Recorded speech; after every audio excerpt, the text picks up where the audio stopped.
এবার তোমরাই বলো থালির মধ্যে সবচেয়ে সেরা কে? এতে সবচেয়ে সেরা কে? কম্পিটিশন হয়ে যাক রে। বাঙালির সবচেয়ে প্রিয় খাবার আমি আমি হলাম লুচি ঘুগনি। অনেকেই আবার নর্থ বেঙ্গলিরা বলে থাকে ছোলা ভাটুরে। ইয়ে, আমি হচ্ছে সবার চেয়ে সেরা। তোরা যে আছিস তৎকালীনগুলো ভেটকিয়ে পড়ে সাইডে, ওরা সাইডেই থাকবি। মিডলের রাজা হিসেবে তো আমিই থাকবো। সোনাগুলো আমি বললাম পাপড় আমাকে ছাড়া না খাওয়া দাওয়া অসম্পূর্ণ। বিয়ে বাড়িতে, শ্রাদ্ধ বাড়িতে, অন্নপ্রাশন বাড়িতে, যে কোনো বাড়িতে হোক আমাকে সবার পাতে সবাই চায়। নাহলে তো মানুষ বুঝতেই পারে না যে তাদের খাওয়া শেষ হয়ে গেছে, এবার উঠে পড়তে হবে। যখন ওই চারটি ব্যাপারটা পারে তখনই মানুষ বুঝতে পারে যে আমাদের খাওয়া শেষ, এবার উঠবো, নাহলে কিন্তু উঠবে না কেউ। তাই আমাকে অসম্মান করো না, বুঝেছো?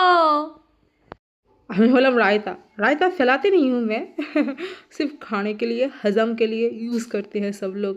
गंदी नज़र से मुझे मत देखो, गंदी नज़र से मुझे मत सोचो, अच्छी नज़र से सोचो। मैं अच्छा हूँ, मैं हूँ रायता। হুম। চিকেন, মাটন, বিরিয়ানি, চিকেন চাপ, চিকেন চপ, চিকেন ভরুতরে, বলো যে কোনো ভালো আইটেমের সাথে আমাকে সবাই খুঁজে। মানে কে বলতো? আমি বললাম স্যালাড রে। এই শসা, পেঁয়াজ, টমেটো এইসব না থাকলে না মানুষ খেতে চায় না, এক একটা রেস্টুরেন্ট থেকে উঠে চলে যায় স্যালাড দেওয়া হয়নি বলে। আমাদেরকে কম মনে করিস না, আমরা হজম করিয়ে দিই, রোগা করিয়ে দিই, ডায়েটের কাছে আসি, এমনি কাজে আসি, সব কাজে আমরা আসি। রাজা এসছে, রানী এসছে, হাট।